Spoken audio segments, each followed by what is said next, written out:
त्या मोहिमेविषयी सुट्टी नको पण आपण मतदान करू, ड्युटी करू, चला सारे मतदान करू, ही एनडीटीव्ही मराठीची खास मोहीम आहे। यात जोडले जात आहेत आमदार सत्यजित तांबे। आपण त्यांच्यासोबत बोलणारच आहोत। मात्र या मोहिमेविषयी सुरुवातीला सांगतो, एनडीटीव्ही मराठी कमी होत असलेले हे जे मतदान आहेत ते वाढवण्यासाठी आवाहन करतंय। सलग जोडून सुट्ट्या आलेल्या आहेत, शनिवार रविवारची सुट्टी आणि त्याला जोडून मतदानाचा सोमवारचा दिवस, त्यामुळे 3 दिवस मिळाल्यानं मुंबई आणि ठाण्यातल्या अनेकांना कदाचित पर्यटनाची लहर आली असेल। मात्र पर्यटन करू नका, मतदान करा, हे आवाहन एनडीटीव्ही मराठी करते। आणि याच विषयी किंबहुना आपण पाहिलं असेल तर 4 टप्प्यांमध्ये जे मतदान झालं ते इतकं कमी होतं की या मतदानाबद्दल खुद्द पंतप्रधानांनी सुद्धा चिंता व्यक्त केली होती आणि हे मतदान वाढावं यासाठी विविध प्रयत्न केले जात आहेत।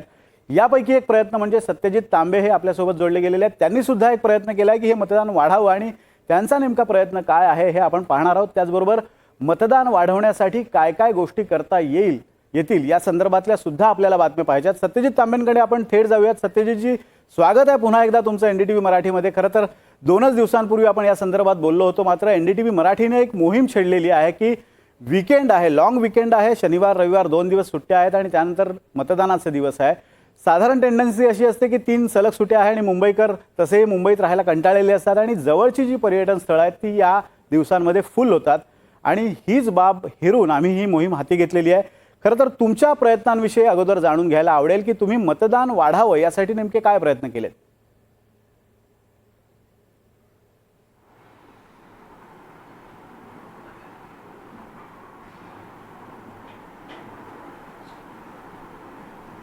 नाही, असं आहे की आपण गेल्या प्रत्येक निवडणुकीमध्ये पाहतो की शासकीय अधिकारी एक प्रकारचं कॅम्पेन चालवत असतात की मतदान वाढलं पाहिजे आणि निवडणूक आयोग त्यांना कुठेतरी त्याच्यावर काहीतरी टार्गेट्स देत असतं।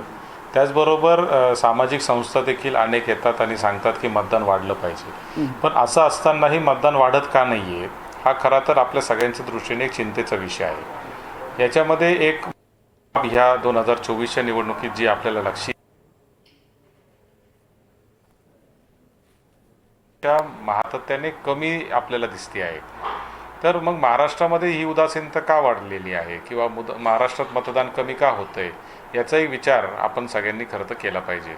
मी ज्यावेळेस खऱ्या अर्थाने एक राजकीय परिस्थितीचा अभ्यासक म्हणून मी ह्या सगळ्या प्रकरणाकडे पाहतो आणि त्याच्यातून माझ्या एक लक्षात आलं की 24च्या निवडणुकीमध्ये ज्यावेळेस निवडणूक आयोगाने सांगितलं की 1,80,00,000 जास्त नवमतदार आहेत, त्यावेळेस मी एक कॅम्पेन चालवण्याचा निर्णय घेतला की पहिल्यांदा मतदान किंवा दुसऱ्यांदा मतदान करणाऱ्या युवक युवतींसाठी एक मार्गदर्शन की कसं मतदान करावं, का करावं, कुणाला करावं, याचं एक निर्णयापर्यंत कसं यायचं त्यांनी की कोणाला मतदान करावं याची एक प्रक्रिया समजून सांगणं आणि त्याच्यातून मार्गदर्शन करण्याचा प्रयत्न आम्ही केला आणि 1,50,000 जास्त युवक युवतींना आम्ही आत्ता मागच्या त्या 4 टप्प्यांमध्ये मार्गदर्शन करू शकलो। आता शेवटच्या टप्प्याचं देखील काम आमचं चालूच आहे। मला आपल्याला सांगितलं पाहिजे की एक दुर्दैवी परिस्थिती आपण सातत्याने भारताच्या राजकारणामध्ये पाहतो, ती म्हणजे ग्रामपंचायतीला 99% मतदानापर्यंत जातं।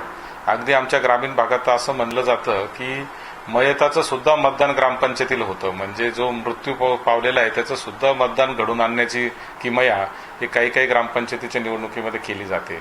बाहेरगावी एखादा माणूस असेल तर अगदी त्याला बोलवलंच जातं आणि त्याच्यातून त्याचं मतदान घडूनच आणलं जातं। हे प्रमाण नगरपालिका जिल्हा परिषदेला एक 10% 15% कमी होतं, 80-85% जातं।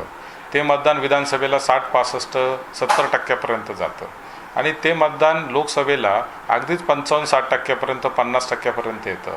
म्हणजे देशाच्या दृष्टीने सगळ्यात महत्त्वाची असलेली निवडणूक, देशाचं सगळं भवितव्य ठरवणारी निवडणूक, आपलं सगळ्यांचं भवितव्य ठरवणारी निवडणूक आणि त्याच्यात सगळ्यात जास्त उदासीनता। याचे प्रामुख्याने जेव्हा आम्ही ॲनालिसिस केलं त्यावेळेस 1-2 कारणं लक्षात आली। एक तर महाराष्ट्राच्या बाबतीत बोलायचं झालं तर विद्यमान जी परिस्थिती महाराष्ट्राच्या राजकारणामध्ये आहे त्याच्यातून थोडीशी एक उदासीनता लोकांमध्ये आलेली आहे की का मतदान करायचं या प्रश्नावरच ते अडकलेले आहेत। आणि दुसरी गोष्ट म्हणजे नोकरीच्या निमित्ताने, कामाच्या निमित्ताने, व्यवसायाच्या निमित्ताने आता स्थलांतर खूप मोठ्या प्रमाणावर होत आहेत शहरांच्या भोवती, तर हे लोक गावाकडे मतदानाला फारसं जात नाही असंही लक्षात आलं आहे। तर असे साधारणतः कारण आहे, त्याच्यावर आपला प्रयत्न चालू आहे की जास्तीत जास्त मतदान हे झालं पाहिजे। सत्यजितजी, अजून एक मुद्दा महत्त्वाचा आहे की अनेकदा लोकांना मतदान करायचं असतं, लोक मतदान केंद्रांपर्यंत पण जातात, पण लोक तितके अवेअर नसतात की आपलं मतदान नेमकं कुठे आहे, कुठल्या भागात आपलं मतदान असणार आहे याबाबतची माहिती त्यांना नसते. आणि बऱ्याचदा असं होतं की 2-2, 3-3 तास शोध घेतला जातो आणि कुठेही मतदानासाठी आपलं नाव न दिसल्यानं अखेर त्यांना नाईलाजास्तव परतावं लागतं. असा हा प्रकार आहे तो टाळण्यासाठी नेमके काय प्रयत्न केले पाहिजेत आणि मतदारांनी कसं स्वतःचं नाव शोधावं यासाठीचे काही ड्राईव्ह सुरू करण्याची गरज आहे, तुम्ही काय सांगाल?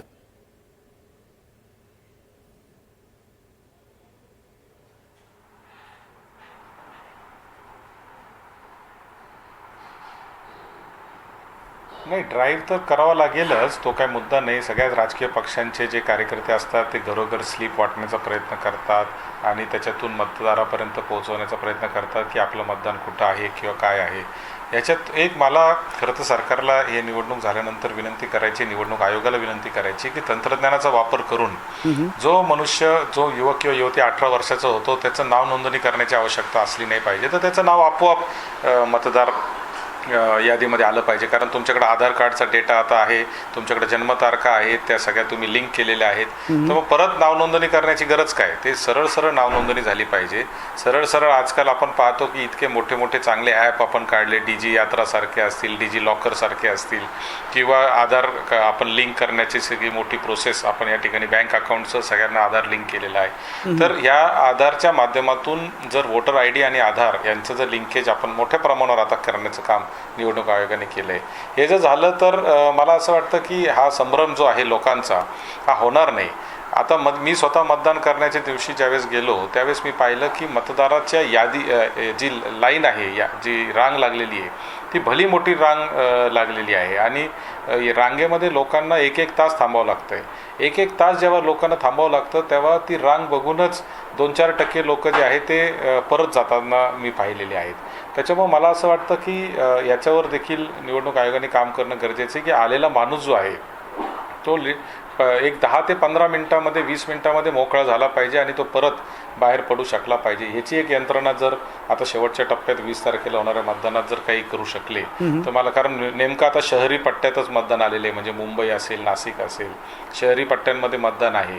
शहरातला माणूस एकतर आपल्या कामधंद्यातून वेळ काढून येणार आणि त्याच्यात तुम्ही जर त्याला 2-2, 3-3 तास जर रांगेत उभं राहायला लावलं तर तो वैतागून निघून जाणार आणि तो 4 लोकांना फोन करून सांगणार की बाबा खूप वेळ लागतोय, खूप लाईन आहे आणि अजून उदासीनता होणार. म्हणून पुण्यात आपण पाहिलं की मतदान एकदम कमी झालं, म्हणजे महाराष्ट्रातलं सगळ्यात कमी मतदान पुण्यामध्ये झालं आपण पाहिलं.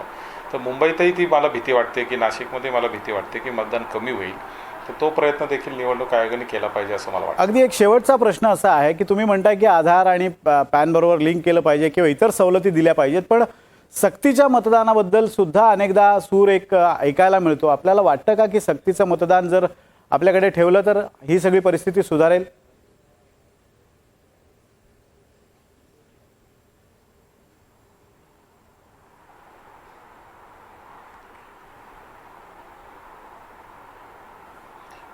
नाही, असं आहे की लोकशाहीमध्ये कुठल्याही गोष्टीची सक्ती करू नये अशा मताचे आपण असतो. त्यामुळे सक्तीच्या मतदानाच्या विरोधात मी निश्चितच आहे.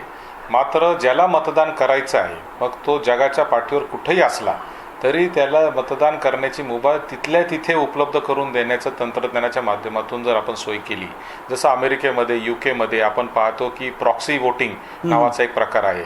एकतर आपण तो अधिकार कोणाला तरी देऊ शकतो मतदानाचा, मी माझ्या घरच्या कोणाला देऊ शकतो, मित्राला देऊ शकतो, किंवा तर मी ऑनलाईन पद्धतीने आता करू शकतो. अशा दोन्ही पद्धतीने अमेरिकेमध्ये मतदानाची प्रक्रिया होती. यावेळेस पहिल्यांदा निवडणूक आयोगाने जे आहे ते पोस्टल मतदान ऑनलाईन पद्धतीने घेण्याचा एक प्रयत्न केला, जो यशस्वी देखील चांगल्या पद्धतीने झाला. जे कर्मचारी ऑन ड्युटी आहेत त्यांच्यासाठी त्यांनी एक प्रयत्न केला, तो चांगला यशस्वी झाला आहे.